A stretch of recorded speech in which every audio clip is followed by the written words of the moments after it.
Vamos a seguir con nuestro estudio de Isaías capítulo 13 y usted dirá, esta sección que comenzamos hace 8 días, que abarca del capítulo 13 al capítulo 23, son juicios que Dios trae a las naciones que rodeaban a Judá. Y cuando nosotros leemos estas cosas, como que uno dice, bueno, esto como para qué, ¿no? A veces si lo vemos solamente en el plano superficial o natural, pues como que no nos interesaría o nos las brincaríamos estas partes de las escrituras porque a veces no entendemos algunos contextos, pero así sin entrar en mucha profundidad, podemos decir que cuando nosotros vemos estos juicios que trae Dios sobre, no solamente, como dice Pedro, el juicio de Dios comienza, ¿se acuerda? Por los de la casa. Primero de Pedro dice que el juicio debe de comenzar primero por los de casa. Y cuando usted lee, por ejemplo, los profetas, se da cuenta que Dios no solamente trae juicios sobre las naciones que de alguna manera en algún tiempo oprimieron a Israel o que eran enemigas de Israel, sino a su propio pueblo en cuanto a la carne, por ellos quebrantar el pacto, por quebrantar la ley y el mandamiento del Señor. Ellos también eran disciplinados y había juicio también para ellos. Entonces, es importante que nosotros entendamos esto, que para Dios no hay, dice la Escritura, excepción de ¿qué? Y de la misma manera no hay excepción en cuanto a las naciones, ¿no? Dios. Y otra cosa que a mí me llama la atención es que poder entender, cuando nosotros leemos este tipo de pasajes de la Escritura, entender que Dios es el soberano de la tierra. Y por ejemplo, en esos tiempos que nosotros hemos estado viviendo cosas muy convulsas, muy terribles, desde todos los aspectos, tanto, ya lo he comentado en otras ocasiones, social, económico, político. Ahorita estamos así que unos cruzan los dedos para que no haya tercera guerra mundial y que nada más aquí déjeme decirle que aquí todos son malos, ¿eh? O sea, para que no diga, no tome partido, aprendamos a no tomar partido, porque luego pensamos que unos u otros son los buenos, ¿no? Y que otros son los malos, no, todos son los malos, ¿verdad? Porque de dónde vienen las guerras y los pleitos entre nosotros, dice Santiago, hablando como género humano, pues de nuestras pasiones, ¿verdad? De nuestra naturaleza caída y pecaminosa. Entonces, déjeme leer con usted y le voy a pedir a mi hermano que está ahí pasando los versículos. Vamos a hacer Job 12, 23, por favor. Usted, yo le animo, como ya le he dicho en otras ocasiones, a que traiga su Biblia. Ya nos estamos muy mal acostumbrando. Hermano, mire, créame que hubo un tiempo en los que la gente anhelaba, quisiera haber oído y tener acceso a la palabra de Dios como usted y yo hoy la tenemos. Y ya nos hemos vuelto muy comodinos. Y es importante que retomemos estas cosas.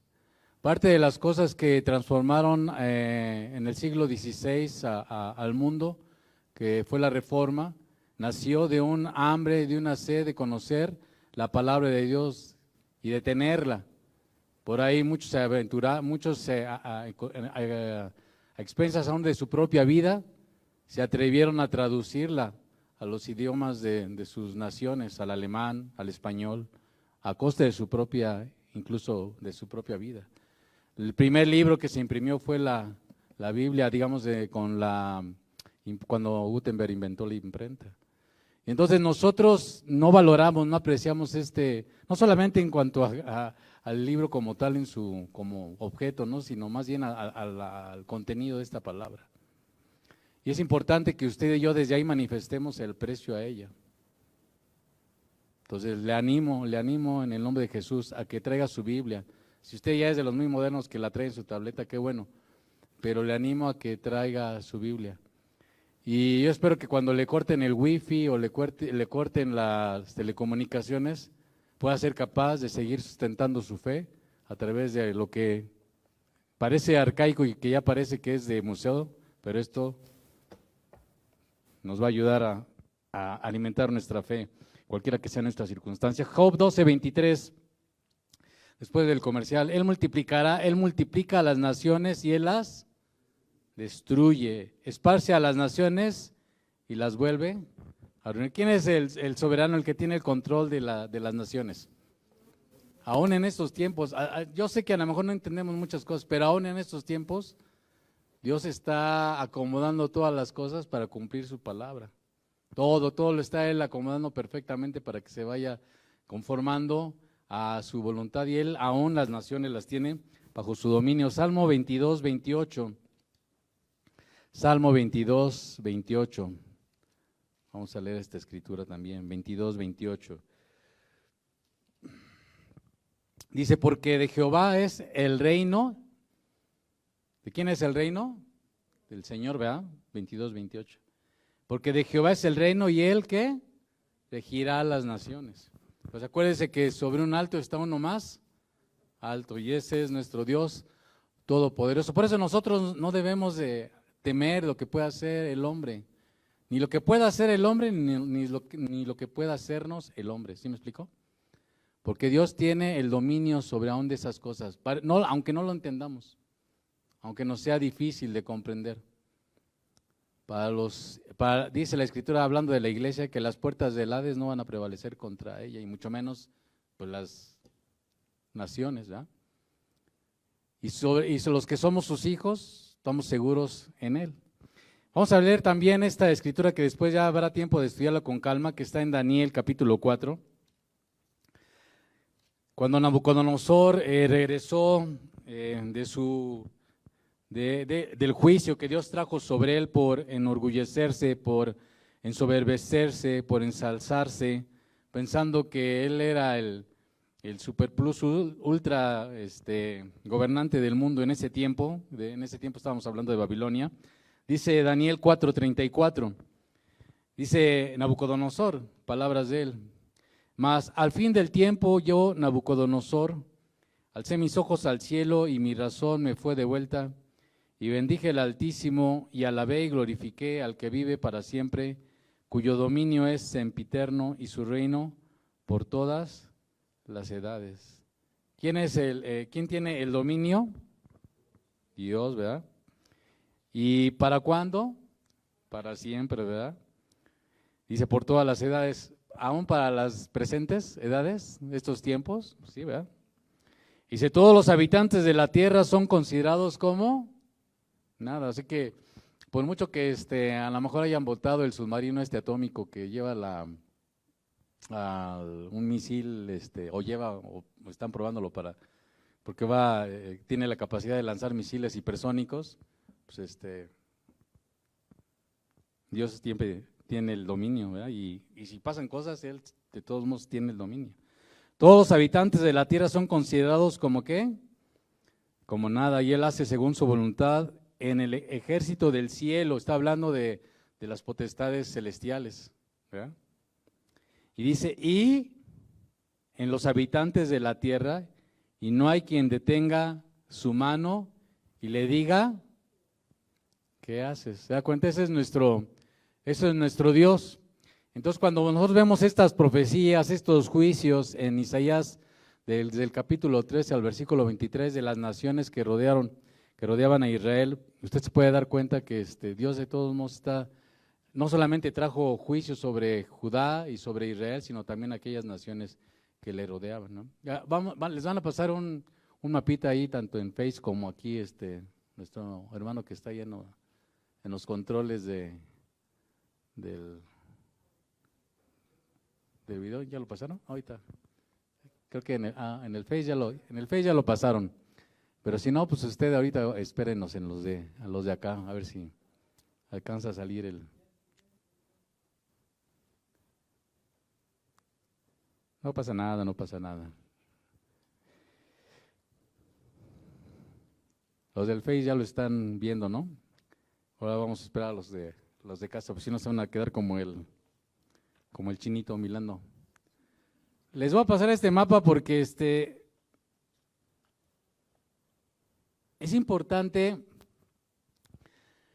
cuando vemos la Escritura, no estamos hablando de cosas imaginarias, no estamos hablando de cosas que no son reales en el presente y que no fueron reales en el pasado. Son naciones que existieron, algunas todavía hay vestigios de ellas. No son cosas que no hayan acontecido y que en su momento correspondieron a una realidad que se cumplió.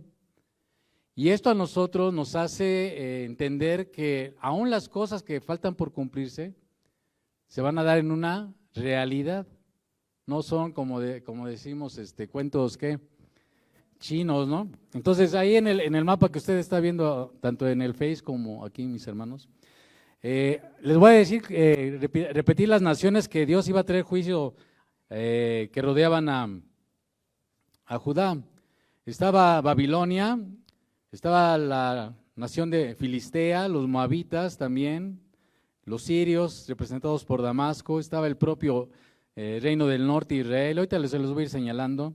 Estaba Etiopía, estaba Egipto, estaba Edom, representado por una ciudad que se llamaba Duma, las tribus árabes o Arabia, y Tiro, que era una ciudad de la Fenicia. Ahí en el lado superior y izquierdo de mío, derecho de ustedes, junto al mar Mediterráneo está la parte de donde está Tiro, y esa corresponde a la región de Fenicia.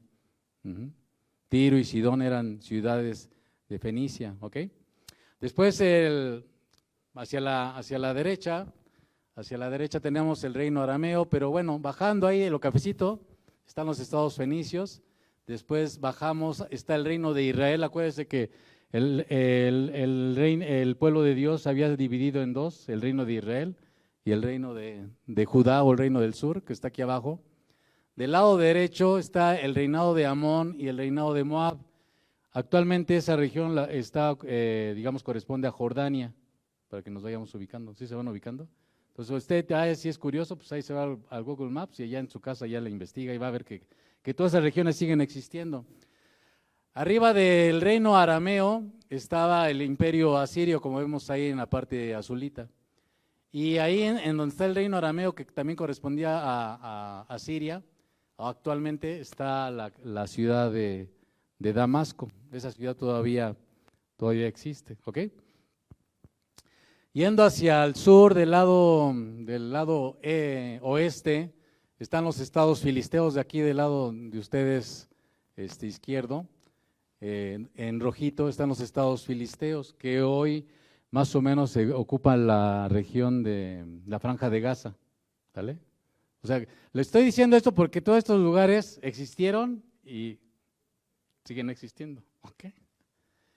Ahora, abajo del reino de Judá estaba el reino de Edom. Actualmente pues ese ya no existe, algunos ya no existen, ¿verdad? Y estaban las tribus árabes. Esta parte donde están las tribus árabes y parte del reino de Edom, y es donde comienza la península arábiga, donde están las tribus árabes hacia el este, al oeste, perdón, está la península del Sinaí. Entonces, todas estas naciones son a las que Dios trajo juicios que están relatados en Isaías del 13 al 23. Entonces, es importante que nosotros entendamos estas cosas. Gracias, hermanos.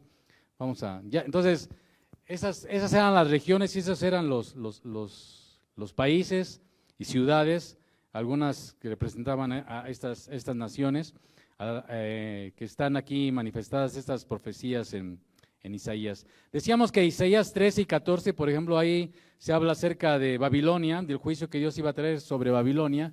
Estuvimos viendo eso hace 8 días. Usted ahí en su casa estudie esto.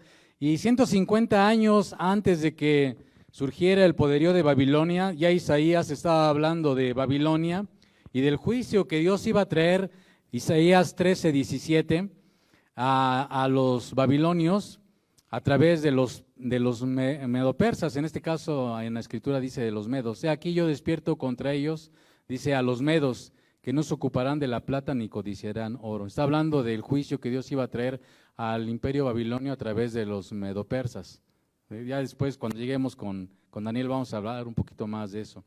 Dice el versículo 19, y Babilonia, hermosura de reinos y ornamento de la grandeza de los caldeos, será como Sodoma y Gomorra, a la que trastornó Dios. Y como decíamos hace 8 días, esta palabra ya se cumple y se va a seguir cumpliendo. Nunca más será habitada. Ahora, aquí es importante entender que algunas naciones sí representan cuestiones espirituales. Después del diluvio, dice la Escritura en Génesis capítulo 10, que se levantó un hombre que la Escritura dice que era poderoso contra Jehová. Y el nombre de este hombre que se levantó como poderoso contra Jehová, ese es el sentido en el original, era Nimrod. Y él fundó la ciudad de Babel, que se asentó en la misma región donde después se levantaría el reino de Babilonia. Ahí en esta región se levantó la torre que también conocemos en Génesis capítulo 11 como la torre de, donde se acuerda que los hombres tenían un solo propósito, y su propósito era construir algo que los llevara hasta lo más alto. El sentido también en esos pasajes, en los originales, no es que pues, quisieran construir un rascacielos, porque pues, hoy hay rascacielos súper gigantes, ¿no? No está hablando de que construyan el edificio más alto, está hablando del orgullo, de la soberbia que había en el corazón de aquellos habitantes. Como lo que dice en Isaías 14, versículo 12, que está hablando aunque está hablando del rey de Babilonia, ¿verdad? Vamos a leer desde el versículo 11, aunque está hablando del rey de Babilonia, se da cuenta que también en la Escritura va usted a observar que a veces el Señor da palabras proféticas sobre los reyes de algunas naciones, pero que también representan una situación espiritual. Eso lo vamos a ver cuando lleguemos, por ejemplo, en Daniel, al libro de Daniel. Porque aunque usted no lo sepa, a veces que los gobiernos o los gobernantes, hay detrás de ellos a veces potestades espirituales de maldad. Porque eso nos lo enseña la Escritura. Ahorita no nos corresponde eso. Cuando lleguemos a Daniel lo vamos a ampliar un poquito más. Pero aún hay naciones, no estoy diciendo que todas las naciones ni que todos los gobernantes, para que no digan, es que todas las naciones, no, hay algunas naciones y hay algunos gobernantes que detrás de ellos ha habido o hay, ¿verdad? No podemos decir que no haya ahorita, potestades espirituales, ¿no? Entonces en ese sentido, fíjese, Isaías 14:11, dice, descendió al Seol, ¿qué? Tu soberbia. ¿Qué es lo que vimos hace rato cuando leímos Daniel capítulo 4? Nabucodonosor se ensoberbeció y él pensaba que por su poder él había construido eso y no sabía que Dios había levantado esa nación, porque así Dios le place conforme a su sabiduría y a sus planes eternos. Pero lo que Dios está aquí destacando es la soberbia a veces de los gobernantes. Dice, y el sonido de tus arpas, gusanos serán tu cama y gusanos te cubrirán. O sea, qué peor cosa que ser expresado esta situación donde los gusanos, esa gloria que tuvo, descendió hasta de lo alto hasta lo más bajo, ser comido por gusanos, ¿verdad? Y aquí le comentaba hace 8 días, una palabra que nos deja entrever lo que le acabo de comentar en relación a potestades espirituales que a veces se manifiestan aún en gobernantes y en naciones. Dice, ¿cómo caíste del cielo, oh lucero, hijo de la mañana? Aquí está insertando Isaías a través de la revelación del Espíritu Santo, parte de por qué cayó el diablo, la serpiente antigua, el enemigo, el adversario de nuestras almas, el Satanás, ¿no? Dice, cortado fuiste por tierra, tú que debilitabas a las naciones, tú que decías en tu corazón, subiré al cielo, en lo alto, junto a las estrellas de Dios, que era el mismo espíritu que hubo en los que estaban edificando la torre de Babel. Cuando usted lea Génesis 11, hágalo, por favor. Bueno, si quiere, ¿no? Si no, pues sígase igual. Entonces, junto a las estrellas de Dios dice, levanta. Cuando habla de las estrellas de Dios, está hablando de los ángeles, está hablando de los ejércitos celestiales. Levantaré mi trono y en el monte del testimonio me sentaré. Ya dijimos que cuál es el monte del testimonio. donde Dios tiene su morada, la esencia de su gloria. Dice, a los lados del norte, sobre las alturas de las nubes, subiré. ¿Y qué dice? ¿O qué decía el diablo? ¿Seré qué? ¿No le dijo Satanás cuando estaba tentando al Señor? Pues es importante conocer la Escritura, amado. Todo esto que yo le voy soltando así es para que usted vea que hay muchas cosas que están ligadas y que, pues por causa del tiempo, luego no nos da, ¿no? Una de las tentaciones que el diablo hizo al Señor, le dijo, demostró que dice la Escritura, todos los reinos, así como que le pasó una super película. Y le dijo, todos estos, dijo el diablo, que es mentiroso, ¿verdad?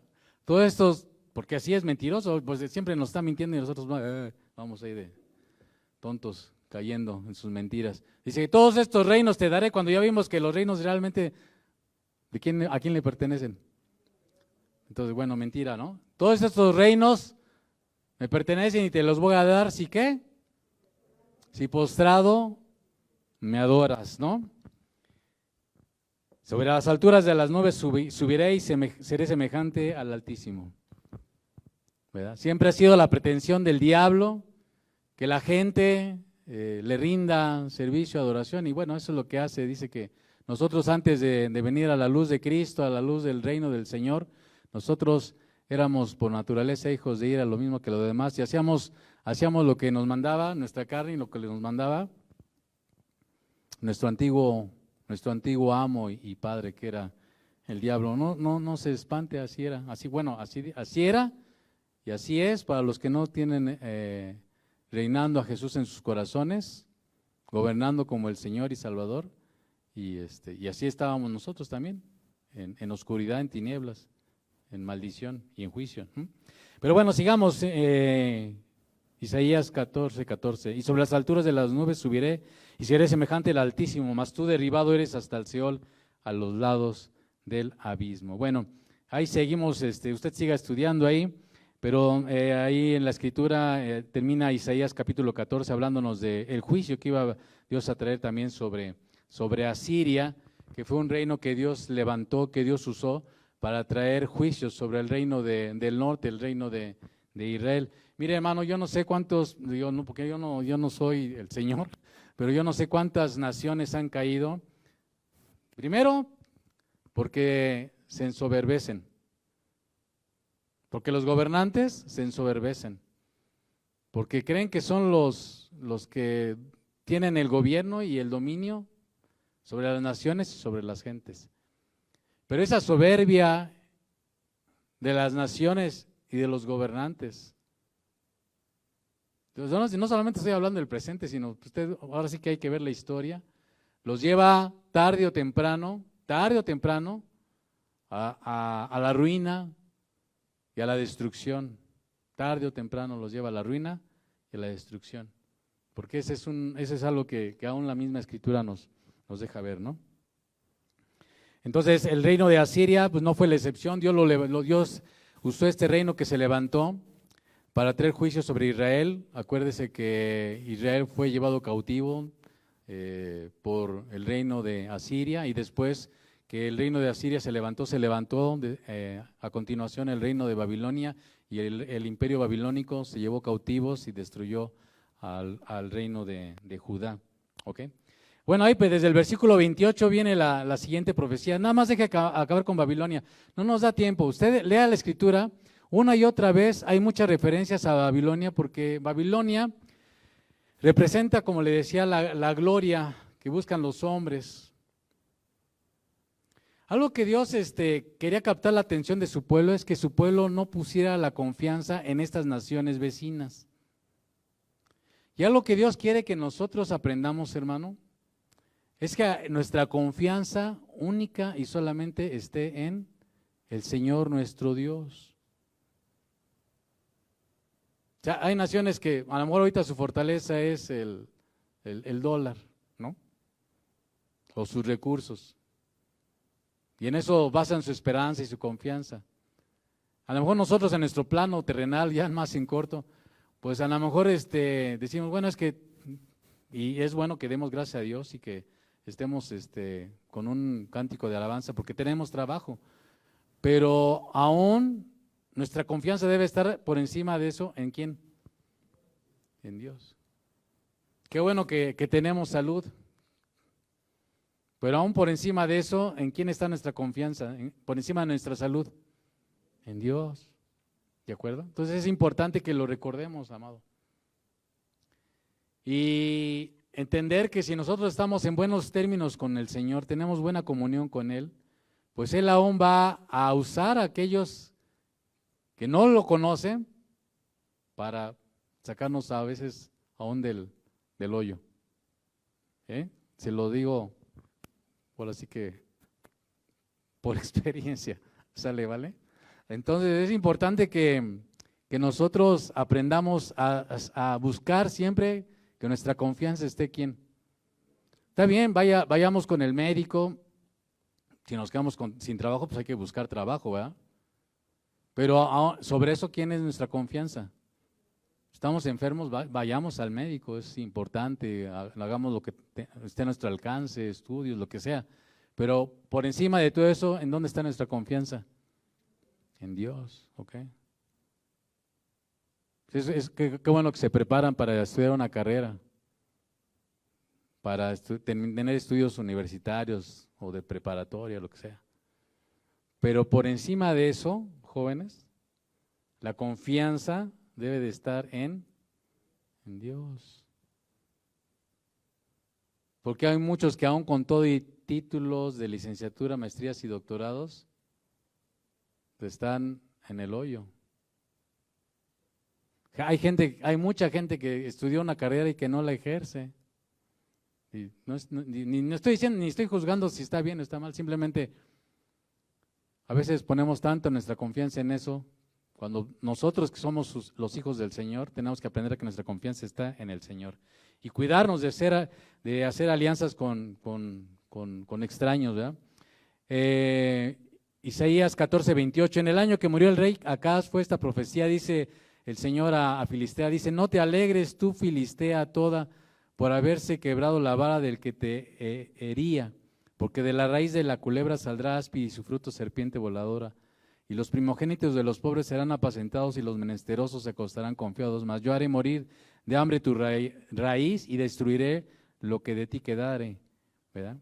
Versículo 32, ¿y qué se responderá a los mensajeros de las naciones? Que Jehová fundó a Sión y que a ella se acogerán los afligidos de su pueblo. En esta escritura, Sión es un símbolo del pueblo de Dios.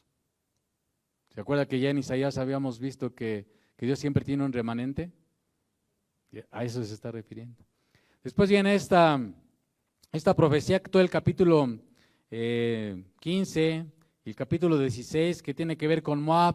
Aquí me voy rapidito. Moab, recuerde, y si no sabe, recordemos que Moab son los descendientes de una relación incestuosa que tuvo Lot con una de sus hijas. ¿Se acuerda que en Génesis, bueno, y si no se acuerda, pues ahí vaya a leer Génesis. En Génesis nos relata que Abraham y Lot llegaron a la tierra de Canaán. Lot más pegado por Abraham, su tío, que Dios lo había llamado de Ur de los Caldeos, que también Ur de los Caldeos es la región donde estaba Babilonia, que de paso y regresando a Babilonia, representa cómo también Dios sacó a Abraham de Babilonia. Y Apocalipsis dice, hablando de Babilonia, porque Babilonia, hermano, al final de los tiempos no va a ser una Babilonia como la Babilonia del tiempo de Nabucodonosor o de los tiempos de la antigüedad. Babilonia representa un sistema político religioso que se va a levantar y que está ahí impregnado aún en nuestros tiempos. Y Dios en Apocalipsis dice, salid en medio de ella, pueblo mío, hablando de gente que todavía está en ese sistema. No nos podemos detener tantas cosas. Entonces, les decía que Lot acompañó a su tío Abraham en este llamado que Dios le hizo y llegaron un momento en que ya no podían estar juntos y Lot extendió se apartó de Abraham y él decidió irse a un valle donde estaba cerca a Sodoma y Gomorra, y ahí con el tiempo, pues, usted lea la historia, Lot pues ahora sí que se mezcló ahí con esta ciudad, y Dios trajo un juicio sobre Sodoma y Gomorra. Y cuando Dios, en respuesta a las plegarias de Abraham, sacó a Lot de ahí, recuerde que cuando Dios iba a traer el juicio, ellos salieron, iba él con su esposa y con sus 2 hijas, y mientras ellos salían, antes de que cayera el juicio, porque Dios iba a quemar a Sodoma, bueno, iba a enviar fuego sobre Sodoma y de Gomorra, la mujer de Lot, recuerda, volteó y se convirtió en sal. Y aquí estoy tratando de ser lo más sintético que pueda la cosa, ¿verdad? Y pues ya se quedó Lot y sus 2 hijas, y ellas dijeron, pues nos vamos a quedar sin descendencia, o no va a haber descendencia para nuestro padre. Lo emborracharon, y una de ellas en la embriaguez de Lot tuvieron esta relación incestuosa, y de ahí, de esa relación surgieron los descendientes de los amonitas. Después la otra hija volvió a emborrachar a su papá, y ahora le tocaba a ella, y otra relación incestuosa, y de ahí surgieron los descendientes de los moabitas. O sea, le digo esto, usted dice, ay hermano, está más bien aburrido, nada más está diciendo puras cosas. Pero le estoy diciendo las cosas que dan razón a lo que está escrito y que tienen un antecedente. Ahora, los moabitas eran enemigos, los filisteos eran enemigos peleados. Usted lea Jueces, lea Primero de Samuel, y los filisteos eran enemigos, y bueno, algunos piensan que siguen ahorita y siguen siendo enemigos del pueblo de Israel, ¿sale?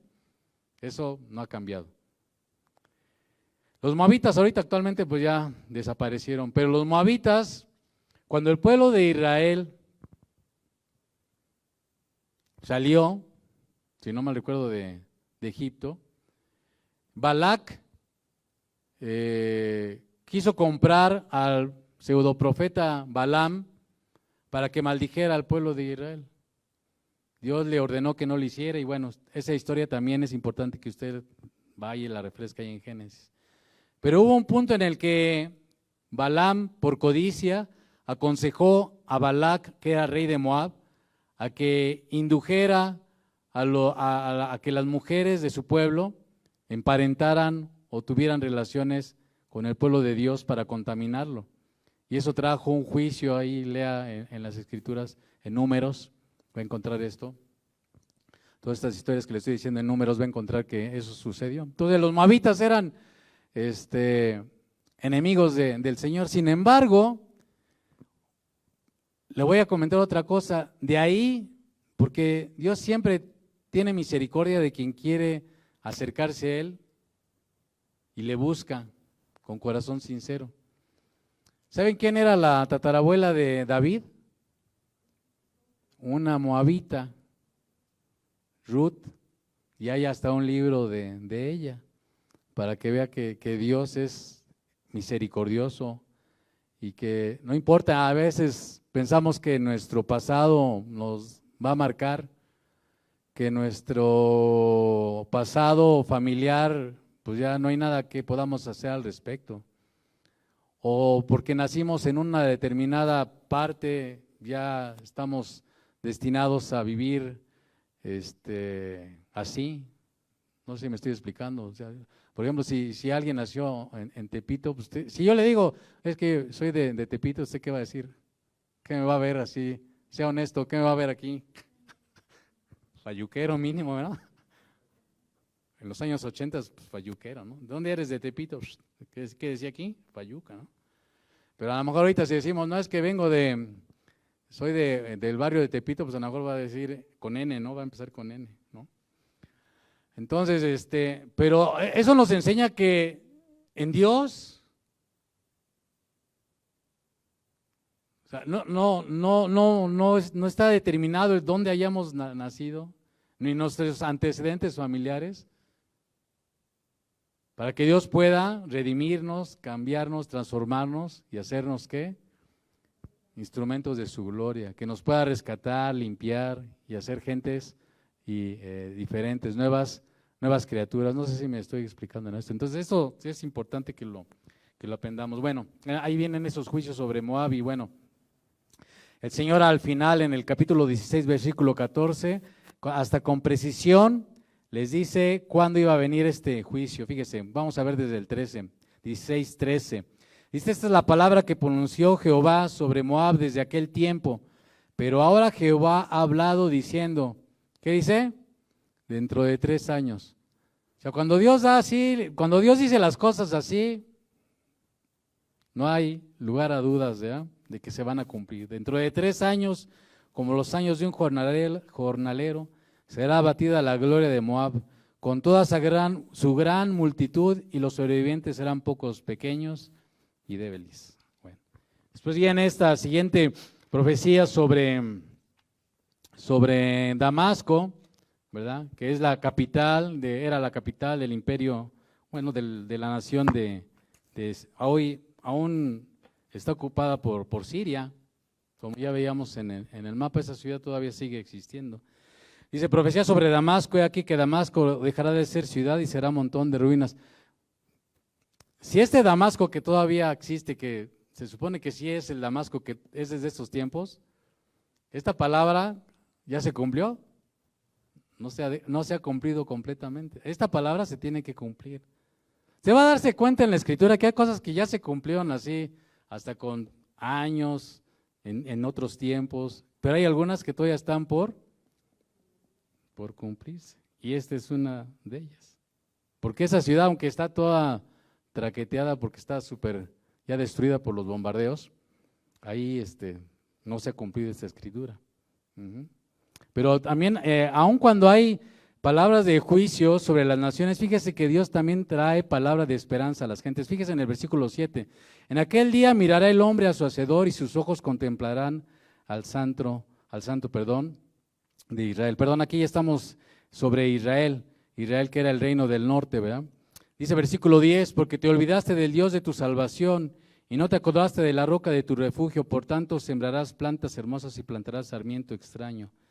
Y ahí, bueno, aquí viene hablando del juicio que iba Dios a traer sobre también el reino del norte, el reino de Israel. Capítulo 18, esta profecía tiene que ver con Etiopía, que todavía existe. ¿Se acuerda que hubo también un hombre ahí en el libro de los Hechos, ¿verdad? ¿De dónde era este hombre del libro de los Hechos? Los que son estudiosos, ¿de dónde era? Era de Etiopía, ¿verdad? Era parecía que era un judío prosélito. Y a él el Espíritu Santo le dijo a Felipe, ve y acércate a él, ¿verdad? Entonces, capítulo 19, viene otra profecía sobre Egipto. Ahora, aquí Egipto, amado, va a representar la sabiduría mundana, yo te le voy a decir por qué. Entonces, mientras el peligro de Asiria iba creciendo más y más en el norte, pues más los líderes de Judá estaban tentados a acudir a Egipto por ayuda. ¿Se acuerda lo que le acabo de decir? Hermano, es importante que usted y yo aprendamos a que al primero con el que tenemos que correr es con Dios. Él es nuestro amparo, Él es nuestra fortaleza, nuestro pronto auxilio en medio de la tribulación, amén. Entonces, el pueblo, los líderes de Judá estaban tentados a hacer alianzas con las naciones para, oye, pues échame la mano contra los asirios, y no, pues que échame la mano contra los babilonios, así. Entonces, así como decíamos que Babilonia representaba la gloria mundana, Egipto representa lo mejor de la sabiduría que el mundo puede ofrecer, amado. Y ahorita vamos a ver unos versículos. Fíjese, vamos a ver el versículo 11 del capítulo 19. Por eso le digo que tiene que traer su Biblia, amado. Traiga su Biblia, téngala abierta y esté ahí bien. Porque ¿a qué horas pasan? ¿A qué horas lo pasan? ¿A qué horas lo pasan? Está ahí. Hermano, aliviánese. Isaías 19:11. Ciertamente son necios los príncipes de Zoán, el consejo de los prudentes consejeros de Faraón se ha desvanecido. ¿Cómo diréis qué? A Faraón, yo soy hijo de los sabios e hijo de los reyes antiguos. ¿Dónde están ahora aquellos tus sabios?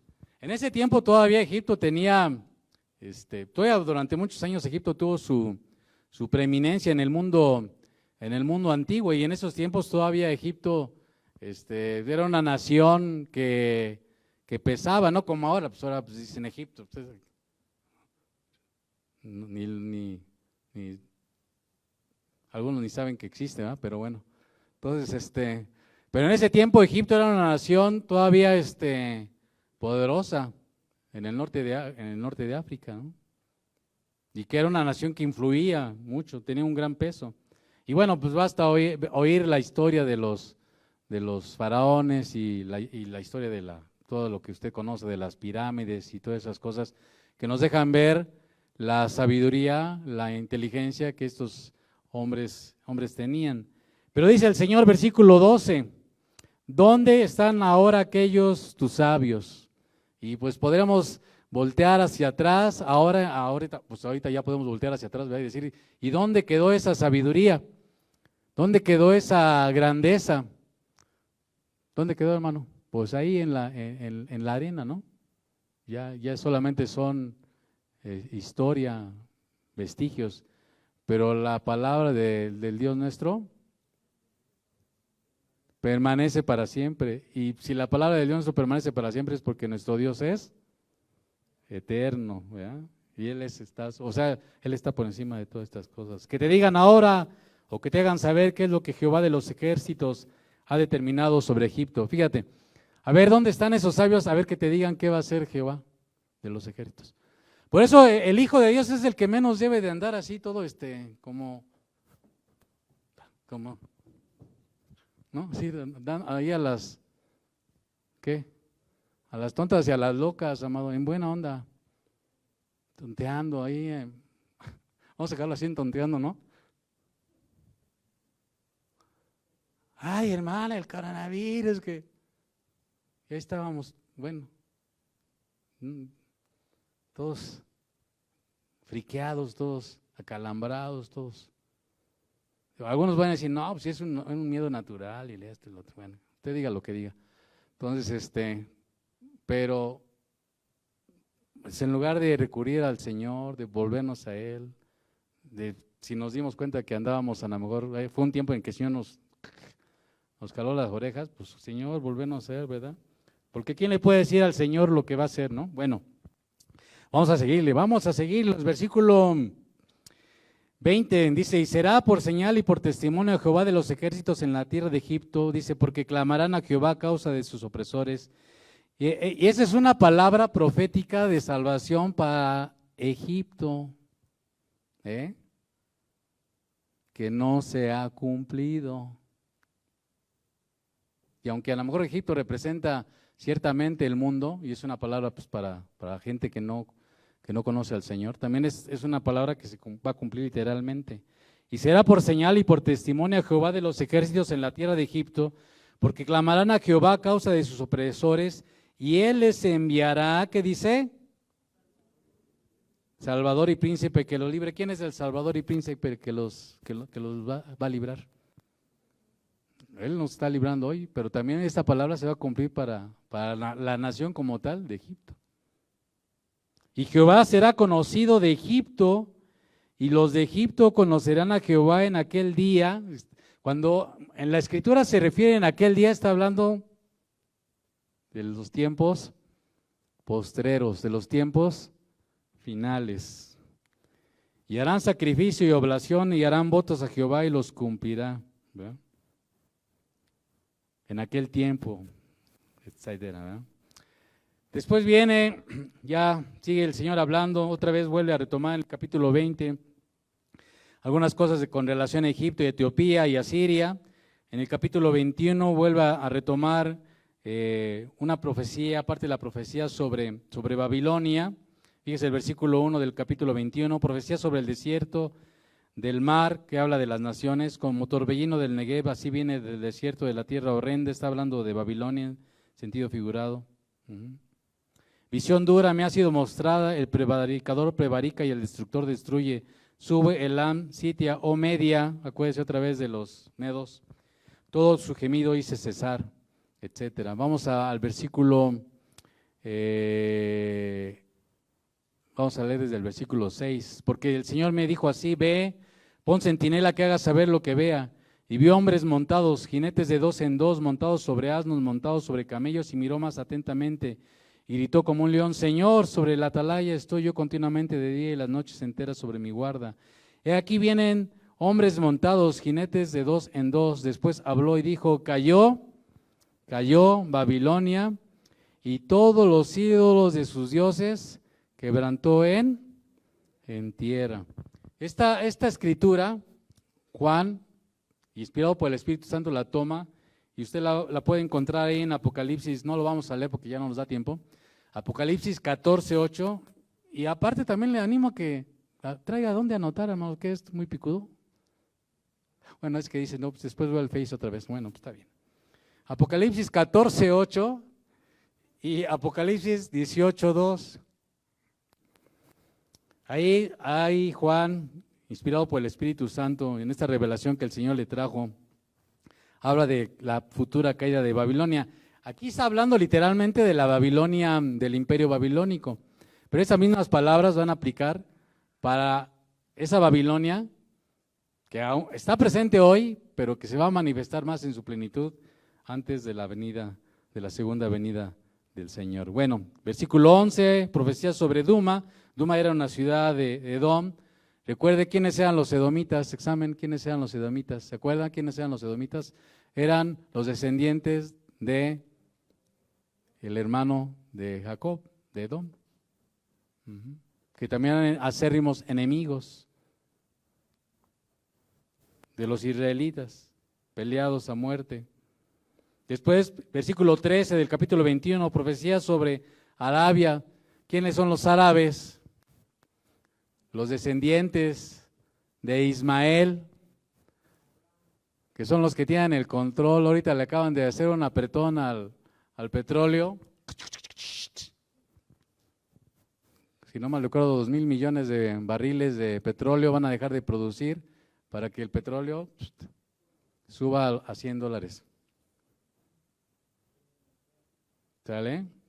Entonces, bueno, ahí está, ¿no? Capítulo 22 pues, habla acerca de otras profecías, ¿verdad? Ahí viene, entre otras, de Sebna, un mayordomo, de tesorero ahí, de un importante gobernante. Nos vamos a detener. Y vamos a acabar con el capítulo 23, así estos sí han sido abuelo de superpájaro, hermano, así que, pues ahí usted póngase también después a estudiar. Vamos a ver en este último capítulo, así rápidamente, 5 minutos, no nos vamos a tardar más. La profecía que viene sobre Tiro. Le recuerdo que Tiro era una de las ciudades que vimos hace rato del país de Fenicia, los fenicios. Los fenicios en la antigüedad fueron una nación, una potencia naval. Era una potencia naval. Dominaban todo el mar Mediterráneo en esos tiempos. Profecía sobre Tiro: aullad naves de Tarsis, por eso hace referencia a esto, que era otra ciudad. Porque destruida es Tiro hasta no quedar casa, ni a dónde entrar. Desde la tierra de Quitim le he revelado. Callad, moradores de la costa, mercaderes de Sidón, que pasando el mar te abastecerán, etc. Versículo 7, dice: ¿no era esta vuestra ciudad alegre, con muchos días de antigüedad? Sus pies la llevarán a morar lejos. ¿Quién decretó esto sobre Tiro? La que repartía coronas y cuyos negociantes eran príncipes. Si Babilonia representa la gloria del mundo, Egipto representa la sabiduría del mundo, Tiro representa las riquezas del mundo. O sea, el Señor Jesús decía que no podemos servir a Dios. El Señor Jesús decía: no podemos servir a Dios, ¿y a quién? Y a las riquezas. O servimos a Dios o servimos a las riquezas. Y cuando habla la Escritura de riquezas, no piense Bill Gates o Jeff Bezos, Carlos Slim, los oligarcas rusos. No está hablando necesariamente de eso, ¿no? ¿Quién decretó esto sobre Tiro? La que repartía coronas y cuyos negociantes eran príncipes, cuyos mercaderes eran los nobles de la tierra. Jehová de los ejércitos lo decretó para envilecer la soberbia otra vez. Si usted vuelve a leer ahí en su casa, y yo le voy a animar a que haga ese ejercicio, desde el capítulo 3 al 23, subraye todas las veces que aparece la palabra soberbia, altivez, alto. Vea de esas palabras, cuántas, sobre todo soberbia evidentemente y altivez, tienen que ver con la condición del corazón del hombre. Porque aun cuando aquí vemos algunos que tenemos cara de Juan Diego, tenemos una soberbia y una altivez del tamaño de Lucero, hijo de la mañana. ¿Sí me explicó? O sea, no necesitamos tener un rabo rojo y unos cuernos largos, rojos también, para decir que somos de aquel, ¿no? Jehová de los ejércitos lo decretó para envilecer la soberbia de toda gloria y para abatir a todos los ilustres de la tierra. Extendió su mano, versículo 11, sobre el mar, hizo temblar los reinos. Jehová mandó respecto a Canaán que sus fortalezas serán, ¿qué? Y dijo, no te alegrarás más, oh oprimida virgen, hija de Sidón, levántate para pasar a Quitim y aún allí no tendrás. Aullad, versículo 14, naves de Tarsis, porque destruida es vuestra fortaleza. ¿Se acuerda que ahí había otra de las maravillas del mundo antiguo? El coloso de Rodas, que era otra ciudad de Fenicia. ¿Y qué? ¿A dónde quedó ese coloso? Igual, ¿dónde están los jardines colgantes de Babilonia? Se acabaron, ya no hay nada de esas cosas, ¿no? Versículo 18, y con este acabamos. Pero sus negocios y ganancias serán consagrados a Jehová. No se guardarán ni atesorarán, porque sus ganancias serán para los que estuvieren delante de Jehová, para que coman hasta saciarse y vistan espléndidamente. Porque aún así es Dios, en un momento dado, si así le place, aún la riqueza de los impíos, Dios se la da a sus hijos. Y tampoco es porque lo merezcamos, todo es por gracia. Pero Dios es tan bueno, tan misericordioso, así es, que aún abate a los ricos, como acabamos de leer. Entonces, amado, llevémonos al menos estas cosas. Nuestra confianza debe estar siempre en el Señor. La gloria de este mundo va a acabar. La sabiduría de este mundo también. Y las riquezas también. Y la única gloria que va a permanecer va a ser la de Dios. La sabiduría que va a permanecer para siempre, la de Dios. Y la riqueza y la honra y la gloria que va a permanecer para siempre, la de. Entonces mejor es estar del lado con Dios. Esa es la invitación, Dios. Al final, como un resumen de todo esto es eso, amado. Y veamos cómo los que estamos en el Señor, sí vamos a permanecer. Bueno, también los que no están con Dios van a permanecer para siempre, pero en un lugar de tormento, ¿verdad? Pero los que estamos con el Señor nos hemos reconciliado con Él, hemos reconocido la grandeza de este Dios, la gloria de este Dios, la riqueza de este Dios. Pues, ¿qué podemos decir? Si Dios es con nosotros, ¿quién contra nosotros? Amén.